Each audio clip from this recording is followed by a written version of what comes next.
Alors, on va parler aujourd'hui des sous-groupes à un paramètre du groupe linéaire. Alors, je pense au groupe linéaire GL, N, de C. Alors, sous-groupe à un paramètre du groupe linéaire, ça fait trois bonnes raisons pour se dire, quand on passe la grille interne, c'est pas pour nous. Ben si. En fait, regardez le problème. L'épreuve 1 de 2014, c'est exactement ça. On est en plein dedans. Et donc, on va parler de ça aujourd'hui. Alors, qu'est-ce que ça veut dire sous-groupe à un paramètre du groupe linéaire? On va se donner des exemples d'abord intuitifs et puis on mettra de l'ordre ensuite. Les deux grands exemples qu'on a en tête, c'est la droite et le cercle, les grands outils maçonniques, quoi. Donc, la droite et le cercle, oui, regardons le cercle. Ensuite, on regardera la droite. Et après, on verra que finalement, derrière tout ça, se cache l'exponentielle. Et ça va être ça, finalement, le résultat final. Donc, regardons le cercle.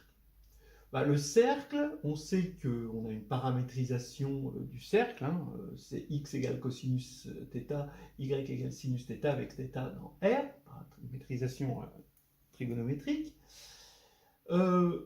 Matriciellement, ça revient au même, hein, de regarder ce point-là et de regarder la matrice cos θ, sin θ, moins sin θ, cos θ. Donc c'est juste une façon de regarder les choses matriciellement. Et j'affirme que c'est égal à l'exponentielle de j θ. On va en déduire finalement que l'exponentielle est derrière ce sous-groupe. Alors pourquoi c'est un sous-groupe? Vous le savez, par multiplication complexe, quand on regarde le cercle unité, hein, de C, hein, donc on a un sous-groupe multiplicatif à un paramètre, puisque ça dépend de θ. Du groupe linéaire GLN de C, oui, puisque c'est dans C étoile, donc c'est GLN1 de C. Donc c'est un cas particulier. Maintenant, pourquoi l'exponentielle de jθ est égale à ça? Avec j égale 0, 1, moins 1, 0. Eh bien, regardons, hein, on développe l'exponentielle de jθ. Par définition, c'est identité, donc identité, la matrice de 2, plus j fois θ, donc θ c'est un réel, hein, d'accord, θ c'est un réel, plus j2 θ2 sur factoriel 2, etc., plus jn θn sur factoriel n, on connaît l'exponentielle, le développement analytique de l'exponentielle, et donc maintenant on prend un élément sur 2, donc vous allez prendre identité, on va avoir 1, 1, 0, 0, on va prendre j2, J2, ça, vous savez que J2, ça fait moins identité. Donc on va avoir moins θ2 sur factoriel 2, moins θ2 sur factoriel 2. Bon, puis après, on a compris qu'une fois sur deux, on va avoir une alternance de signes avec des termes pairs. Voilà, ici et ici. Et maintenant, Jθ, ça donne aucun terme sur la diagonale principale, mais sur l'autre diagonale, ça va donner θ ici et moins θ là. Et puis ensuite, J3, c'est J2 fois J, donc ça fait moins J. Et donc on va avoir le terme moins θ3 sur factoriel 3, et ensuite plus θ5 sur factoriel 5, etc. Et là, on aura l'opposé. Bon, donc voilà, puis maintenant on reconnaît ici le développement du cosinus, le développement du sinus, et on a bien ce qui était annoncé. Et finalement, l'image de l'application qui a θ associe exponentielle de jθ, eh bien, on peut le dire comme ça, hein. Alors là, c'est dans GL2 de R, bon, eh bien, c'est le cercle, on peut le voir comme ça, ou on aurait pu le voir directement dans GL1 de C, avec θ égale exponentielle de Iθ, hein, la fameuse formule de Moivre.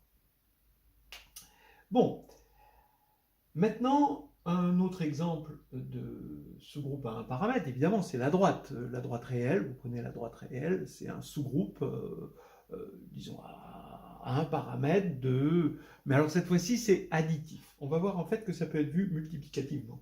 Regardez, vous regardez l'exponentielle de nt, où n, c'est la matrice nilpotente, 0, 0, 1, 0. Quand vous allez prendre l'exponentielle de ça, eh ben, vous allez avoir identité plus nt, ou tn, plus les autres termes qui vont être nuls, parce que elle est nilpotente d'indice 2. Et donc, ça va nous faire 1, 0, t1. Voilà l'exponentielle de nt. Bon, alors ça, c'est très bien, parce qu'on voit qu'on retrouve une droite. Quand on va multiplier exponentielle de nt par exponentielle de nt', eh bien, ça va nous faire exponentielle de nt plus t', d'après les propriétés qu'on connaît de l'exponentielle, hein, parce que nt commute avec nt'. Et donc, l'addition ici va se muter en une multiplication une fois qu'on a passé l'exponentielle. Donc ça, c'est quelque chose d'assez classique. Un autre exemple où on voit un sous-groupe à un paramètre, c'est l'exemple de l'hyperbole. Alors, de la même manière que le cercle est paramétré par la trigonométrie circulaire, classique, l'hyperbole est paramétré par la trigonométrie hyperbolique, forcément. Donc, on va prendre x2 moins y2 égale 1, qui est une hyperbole de forme normale, disons standard, et là, il suffit de remplacer x ici par cosinus hyperbolique, là, et y égale sinus hyperbolique, θ, d'accord, avec θ dans R. Alors, on aura juste, par continuité, évidemment, une seule branche d'hyperbole, mais qui va avoir encore une structure de sous-groupe. Ici, quand on va remplacer ici par des cosinus hyperboliques, on va prendre cosinus hyperbolique θ, sinus hyperbolique θ, là ici sinus hyperbolique θ, cosinus hyperbolique θ, et on prend pour j égale 0, 1, 1, 0, 1, 1, 0, et là on n'aura que des plus, et on va reconnaître le cosinus hyperbolique et le sinus hyperbolique ici et ici. Voilà, donc comme exemple, hein, c'est suffisant. Maintenant, on va pouvoir passer en gros au résultat général que l'on va prouver. On va généraliser les exemples qu'on a vus, mais maintenant en plonger dans toute dimension. Hein. Bon, alors, dans toute dimension, mais ça reste des sous-groupes à un paramètre, donc de dimension 1 en quelque sorte, mais plonger dans des espaces de dimension quelconque. Et voilà ce qu'on a comme résultat, on peut appeler ça théorème, hein, soit F, un morphisme de groupe. Alors, morphisme de groupe de R dans GLN de C. R, c'est pour l'addition, GLN de C, évidemment, la multiplication des matrices. Continue. Attention, continue. Ça va être important. Alors, il existe une matrice A de Mn de C telle que F de T est égal à exponentielle de TA, quel que soit T dans R. Voilà, c'est quand même quelque chose d'assez fort qui prouve finalement que l'exponentielle va être derrière tous les morphismes de R, donc une façon de voir, hein, on essaye de voir continuellement R dans GLN de C, et c'est l'image de F qui va être le sous-groupe à un paramètre, puisque c'est un morphisme de groupe, donc son image, ça va être un sous-groupe, et ça va être un sous-groupe à, on dit à un paramètre, puisque ça va dépendre du paramètre R, et dans le groupe linéaire GLN de C. Hein, voilà, je pense que vous avez compris à peu près déjà le titre et l'énoncé, et quelques exemples en tête, le cercle, l'hyperbole, au moins une branche d'hyperbole, et la droite. Voilà, avec des exemples ici de matrices typiques en dimension 2, au moins en dimension 2, sur R, et en dimension 1 sur C, voilà. Alors maintenant, bon ben, on va prouver ça selon une procédure qu'on a utilisée avec Jérôme Germany dans Nouvelles histoires hédonistes de groupe et géométrie, c'est l'exercice 3F17. Voilà la procédure qu'on va suivre, hein, qui est une procédure complètement classique. D'abord, on va regarder l'intégrale de 0 à alpha de f de s ds. Alors attention, ça c'est une matrice. Hein. On est bien d'accord que c'est une matrice. Rien ne dit que c'est une matrice inversible. Là, on est dans les matrices parce qu'on a ajouté finalement, on ajoute de façon infinitésimale des matrices inversibles, mais quand on ajoute des matrices inversibles, on sait que ça ne fait pas forcément des matrices. Alors ça veut dire qu'on intègre coefficient par coefficient, hein, si ça peut vous rassurer. Voilà, c'est juste de l'intégrale coefficient par coefficient. Alors maintenant, quand on multiplie par f de t, on fixe t, hein, on multiplie par f de t, eh bien, j'affirme que ça fait l'intégrale de t à t plus alpha de f de s ds. Voilà. Donc ça fait un décalage ici au niveau des bornes. Alors bon, ça c'est tout simple, hein. On a f de s fois f de t est égal à f de s plus t, parce que f est un morphisme de groupe. Maintenant, quand on va intégrer ça sur s, on va obtenir l'intégrale de f de s, que ceci est égal à l'intégrale de f de s plus t ds. Mais maintenant, on va poser un changement de variable s' égale s plus t, où s' va aller de t maintenant à t plus alpha, et avec ce changement de variable, on montre que c'est égal à ça. Donc vraiment, c'est assez simple. Il faut juste accepter quelques petites formules d'intégration. Hein. Pourquoi est-ce qu'on peut multiplier ici à l'intérieur, bon, qu'on admet très facilement. Maintenant, deuxièmement, alors là, on n'a même pas utilisé le fait que, on a utilisé le fait que f était intégrable, mais pas continue. Hein. Elle est continue, donc intégrable, mais on n'a pas spécifié hein, le côté continu de f. Alors maintenant, deuxièmement, eh bien, pour alpha strictement positif assez petit, la moyenne de f de s sur 0 alpha, qui est une matrice, et je vous rappelle qu'a priori, elle est dans Mn de C, eh bien, a posteriori, en fait, elle est dans Gln de C, c'est-à-dire que ça va être une matrice inversible pour alpha assez petit. Alors, je munis Mn de C d'une norme, d'accord ? Juste une norme, pas forcément une norme matricielle, il n'y a rien qui m'oblige à prendre une norme matricielle, et je vais regarder la différence entre cette matrice et l'identité. Pourquoi ? Parce que je sais que Gln de C est un ouvert de Mn de C. Pourquoi c'est un ouvert? Je vous le rappelle, hein, tout le monde doit le savoir à l'agrégation. C'est parce que le déterminant est continu et que Gln de C, c'est l'image réciproque de C étoile, qui est un ouvert de C, par le déterminant qui est continu, donc c'est un ouvert. Donc ça veut dire que quand vous êtes suffisamment proche d'un élément de Gln de C, vous êtes dans Gln de C. Voilà. Eh bien, il se trouve que pour alpha assez petit, eh bien, f de s va ressembler à f de 0 ici, et f de 0, comme c'est un morphisme, ça va être l'identité, eh bien, on va voir que cette intégrale va se rapprocher autant qu'on veut de l'identité.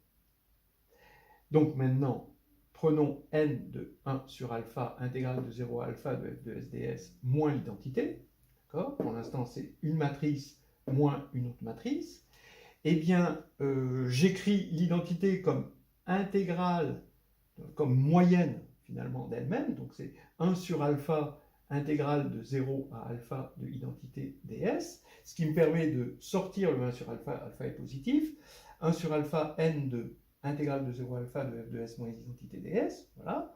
Et donc c'est inférieur à, alors bon, bien sûr, c'est l'inégalité triangulaire par passage à l'infinitésimale, et ça va être inférieur à 1 sur alpha, intégrale de 0 à alpha de n de f de s moins identité ds. Maintenant, on peut trouver alpha assez petit, alors c'est là que j'utilise le fait que f est continu, de sorte à ce que entre 0 et alpha, ceci soit inférieur à epsilon, avec un epsilon arbitrairement petit. Donc maintenant, on va avoir epsilon. Alors là maintenant, attention, parce que l'intégrale, ça devient une intégrale dans R, hein, ici, et donc ça va être strictement inférieur à 1 sur alpha fois alpha, ici, fois epsilon, ici, c'est-à-dire epsilon. Donc on peut se rapprocher autant qu'on veut de in pour alpha assez petit, ce qui veut dire, puisque Gln de C est un ouvert, que cette intégrale va devenir inversible pour alpha assez petit. Alors, nous voilà rendus à la pierre angulaire de la preuve, où on va montrer que f est dérivable et on va obtenir une équation différentielle pour f. Alors, allons-y. On va montrer que f' de t est égal à f' de 0 fois f de t, hein, et que f est dérivable, ce qui n'était pas évident au départ, on avait supposé juste f continu. Alors donc, on a dit quoi? Si on doit résumer la situation, que pour alpha assez petit, mais qu'on va fixer pour l'instant, m alpha, on va poser m alpha égale la moyenne de f entre 0 et alpha. On a vu que c'était dans Gln de C, donc cette matrice est dans Gln de C, et que on a vu aussi que m alpha fois f de t, quand on multiplie par f de t, eh bien on va avoir le 1 sur alpha, évidemment, et quand on veut multiplier par f de t, on a fait rentrer le f de t à l'intérieur, et on a vu que c'était l'intégrale de t à t plus alpha de f de s ds. Voilà. Donc, maintenant, on va se servir du fait que m alpha est inversible, pour alpha, on va fixer assez petit, et f de t égale m alpha moins 1, maintenant, fois 1 sur alpha, et cette intégrale, j'écris intégrale de 0 à t plus alpha, moins intégrale de 0 à t, évidemment. Donc regardons, alpha maintenant il est fixé, donc ça c'est constant, et ça c'est dérivable, parce que f est continu. Et ça c'est dérivable, parce que f est continu. Donc globalement, f est dérivable. Et on va pouvoir prendre la dérivée. Quand on prend la dérivée en t, on va avoir m alpha moins 1 fois 1 sur alpha, et quand on dérive, comme f est continu, c'est f de t plus alpha moins f de t. Voilà, mais maintenant f de t plus alpha, comme f est un morphisme, c'est f de t fois f de alpha. Donc je peux mettre f de t en facteur ici, et il va me rester f de alpha moins identité, c'est-à-dire f de 0, d'accord, puisque f est un morphisme, sur alpha, ou si vous préférez, sur alpha moins 0, pour reconnaître quelque chose de bien clair. Eh bien, on a ça. Maintenant, eh bien, qu'est-ce que je fais? Puisque c'est vrai pour alpha assez petit, je peux le faire tendre vers 0. Et maintenant, m alpha va tendre vers quoi? Quand je fais tendre alpha vers 0, comme f est continu, ça va tendre vers l'identité, évidemment. Et donc, ici, on va avoir l'identité. Ici, quand alpha tend vers 0, je vais avoir par définition f' de 0. Et là, j'ai f de t. Donc si je pose a égale f' de 0, ça me fait f' de t égale a f de t. Et donc, j'obtiens une équation différentielle que f doit vérifier. Alors donc, on a dit que f est solution de l'équation différentielle, grand y', donc c'est ça, hein, c'est f, égale a y, donc y est vu comme f de t, hein, avec a égale f' de 0. Alors bon, soit on le sait, soit alors on peut le prouver facilement. Il suffit de faire le changement de variable x égale exponentielle de moins at y. Donc quand on va calculer x' en faisant la dérivée du produit, ça fait moins a exponentielle de moins at fois y, plus exponentielle de moins at fois y', mais y' c'est ay, et a commute ici, puisque ça c'est un... On sait que l'exponentielle, hein, c'est un polynôme hein, en A. Hein.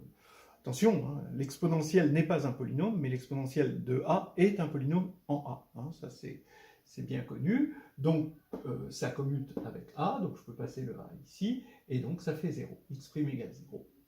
Et donc, X égale constante, évidemment. Mais cette constante, ça va être la constante qu'on va trouver en posant t égale 0, puisque c'est constant. Donc ça fait exponentielle de 0 fois y de 0, donc f de 0, hein, puisque y c'est f. Exponentielle de 0, c'est l'identité. F de 0, comme f est un morphisme de groupe, f de 0, c'est l'identité. Donc ça, c'est l'identité. Je vais l'écrire i indice. Voilà, c'est mieux comme ça. Donc ici, je vais avoir exponentielle de moins at y égale in, donc y égale exponentielle de at.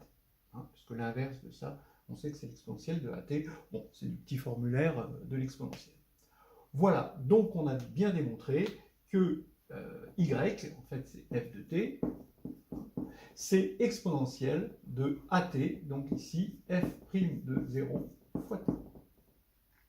Voilà, tout c'est clair, hein, les les hyperboles, les cercles, les droites, eh bien, ça faisait partie de cette histoire-là. Il suffit de bien choisir les matrices.